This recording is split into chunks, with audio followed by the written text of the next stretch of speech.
Hey guys, if you like to party and the stock block is what you're trying to go fast on, we have a new brand for you here, Stock Block the World. Go to the link in the video and support us. It should eventually lead to t-shirts, hoodies, and other apparel.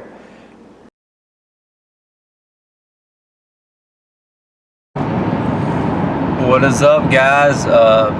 Today is Saturday, December 5th, I think.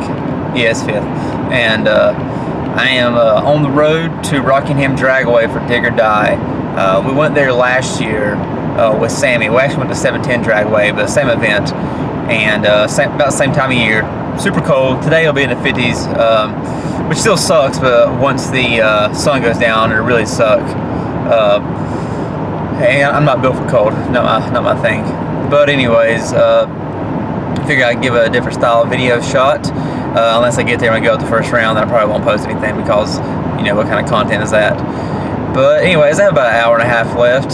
Sammy went on earlier this morning because he had to be there for driver's meeting and stuff. And since I'm not racing, I'm taking advantage of being able to lollygag around for once. But right now, I'm heading down 485 here, going through Charlotte, and just killing time by myself. So I'm pretty bored. But thanks to a podcast and not texting and driving, maybe, I have things that keep me interested. So anyways, I'll update you guys a bit. If I see anything interesting, maybe I'll record it. And once again, this is kind of awkward. This is a different style, and if it sucks really bad, it won't ever make it to the internet. So it doesn't matter. Track.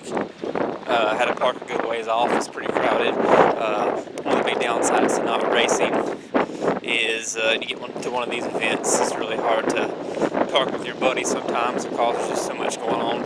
Especially Sammy got way up front too. He kept saying he was at the starting line, and I was like, oh, you know, the starting line, but I forgot. This is a back of the track race, so his starting line is the back of the track.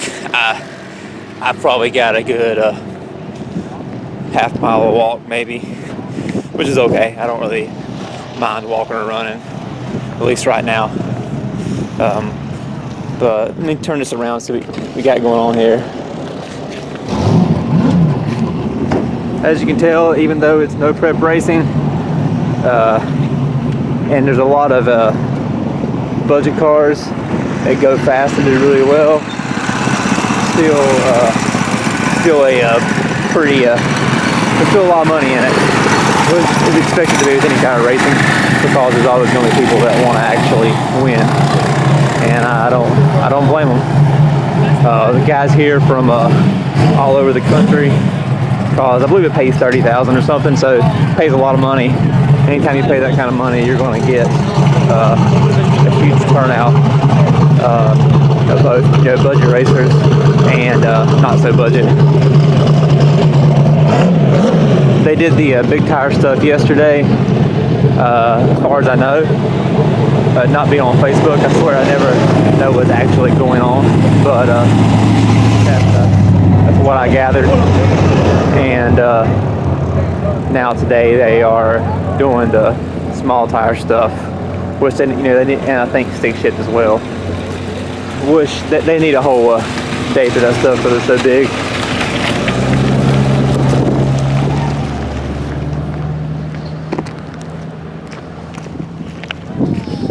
But anyways, I'm gonna get down here with Sammy, and I'll check back in.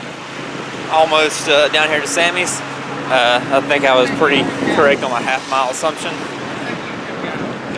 What's that? Nobody. But let me see what they got going on. Sammy has a VIP spot here. Part of the open trailer crew, making that poor Jeep Grand Cherokee do all that work.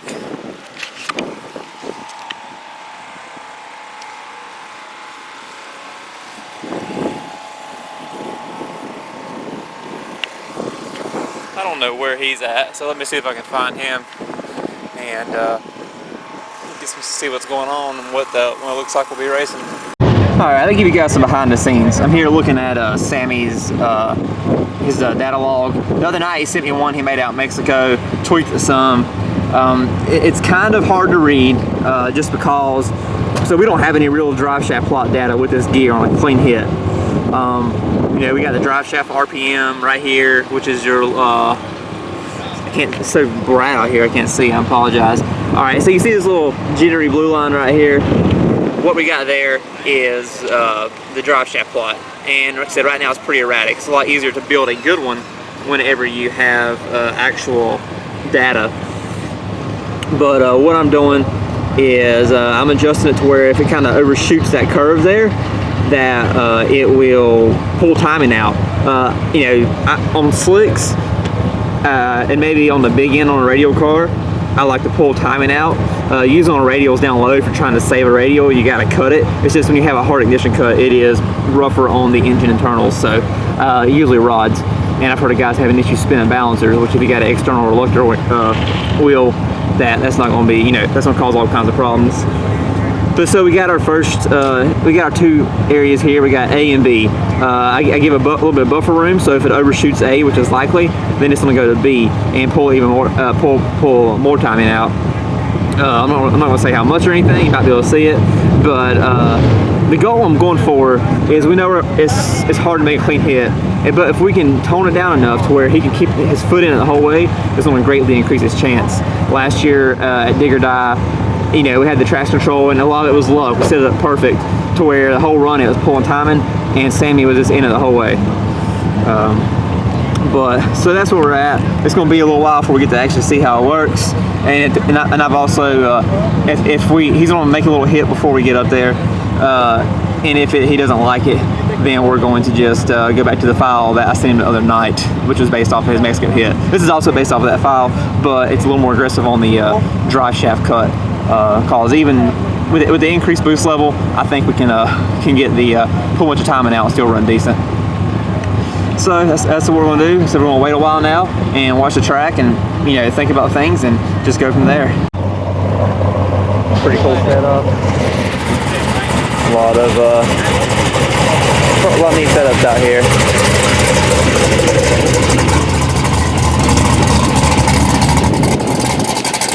I believe it's the first 10 pairs of small tire coming up. I'm not sure if small tire's running yet or if we're just finishing the big tire stuff. I'm gonna try to creep up here and see if we can find anything interesting. Small tire started a little bit ago. This track is a lot better than it was back in July here. You know, we weren't here, but everybody that was, you can see the videos how terrible it was. You guys probably know Turbo John. He's a local racer a few hours from me, and he did a shout out in this last video, and it really bumped up my well, isn't that likes a lot. Or my That's across into the right-hand lane. If you guys haven't already followed his page, I highly suggest it. Good content, good guy. To get the dirt back there, another fast no prep car. Oh man, my hometown hero. And there's a bunch of other small tower cars back there. Turbo John Racing. Track crew in the back, can you bring me a mop if you don't mind? I got a spill up here. And another S10 over in the right-hand lane. A bunch of trucks came out today.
Alright guys, this is who we're racing.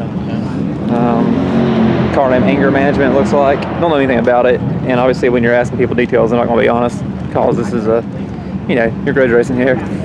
But it says a stop block 302. Obviously nobody believes that, but it doesn't matter. We got a goal, and the goal is to win, so it doesn't matter if it's a stop block 302 or a 481X deal. On these kind of tracks, the most power is not going to win. And if it was a stop block 302, it definitely wouldn't be the most power. I'm not sure what pair they're on. I figure we're going to be up in hopefully 10 pairs or so. Just get the first round is always the one you just want to get out of the way. Just get that hit out of the way, and especially if it doesn't only hit you. If it's your first round, you're basically your test hit. You're really going to want to be able to just get it over with, and then plan for the second round. So we got some time to kill, but here in a little bit, hopefully we can actually get a hit and get back here and start planning for the second round. I'll kind of show you guys a little. I wanted to show you real quick just how, this back of the track stuff's different. But Make sure my air pressure is like 10 in the corner while pulling the burnout box. You see they got some rigs parked down there too.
Got the round one win, pretty excited. Like Sammy was talking about how unsettling it is, it's the uncertainty. So it's nice to get that first hit out of the way, get some data. Definitely wasn't the cleanest, but I think there's some room for improvement for sure. I don't know when we'll get it run again. I imagine probably 2 hours or so, but we can take time to go over the data and hopefully have the same luck next round. So just going over the data from the first round. You can see here again, this is our drive shaft plot. The actual dots are where our cut is on the limiter.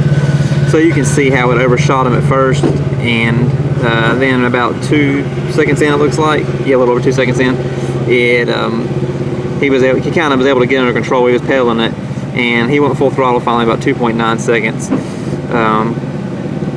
So you can see we have a lot of room up top. At the same time, I'm going to add some boost on the big end, and then we'll see how that does.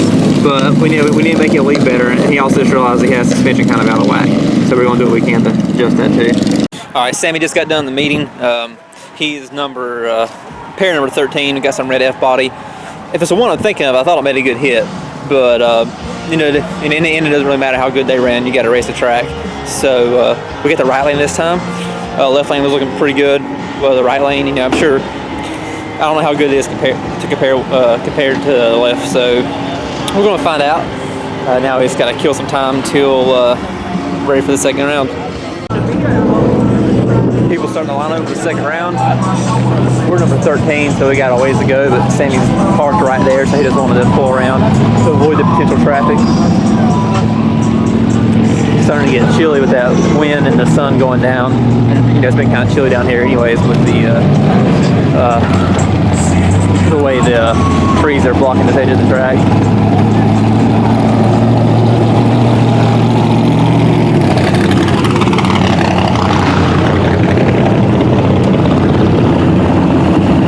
Here's a warm spot, kind of warm, but yeah, so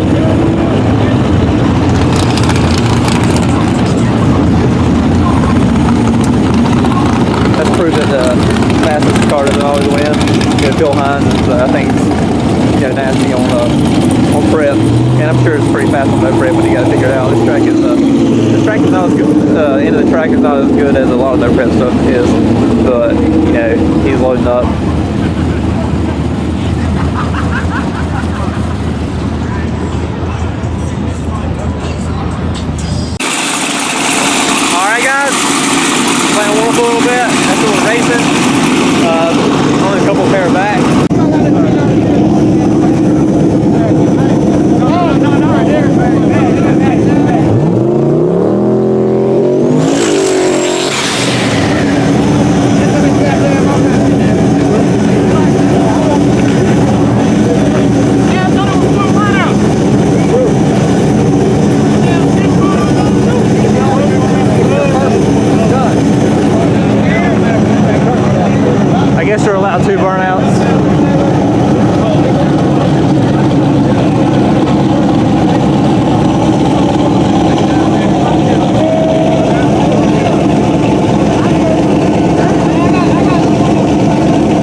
you guys a little half-track video before I leave.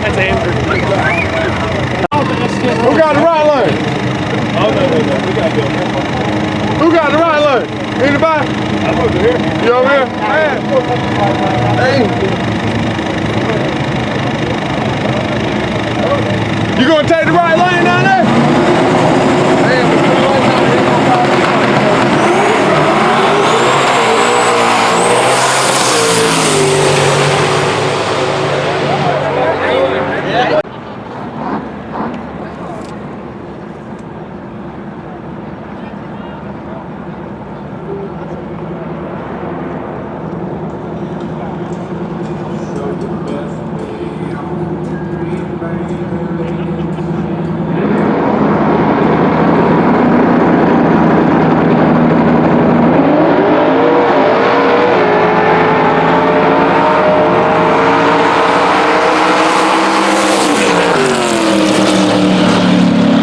What is up, guys? It's a bit dark, so hopefully this isn't too bad to watch. I wanted to wait till I was on a bit of a straightaway for the ride home to do this, and I may have waited too long, so appreciate it for those who bear with me on this. But as you saw, looked like Sammy kind of slept a little bit. In reality, what happened, you know, typically the flagger waves in both cars, and the guy just really, he didn't wave, he kind of waved Sammy in, but he did not actually let him build up any boost. And they usually build up your boost and they wave you in, and I guess he was in a hurry because the other guy did 2 burnouts or something, but caught Sammy off guard, caught all of us off guard, and just wasn't a, you know, we didn't have a chance really. So you know, this stuff, you know, you can't really be that lazy out of the hole. So it is what it is, unfortunately. That happens. It's racing. You know, not going to hold a grudge or anything. You know, it's not what you want, but what are you going to do? Just going to get over it and go on your way. Sammy's glad he was not a first-round duck, and I'm, you know, same here. Makes the video a little more interesting.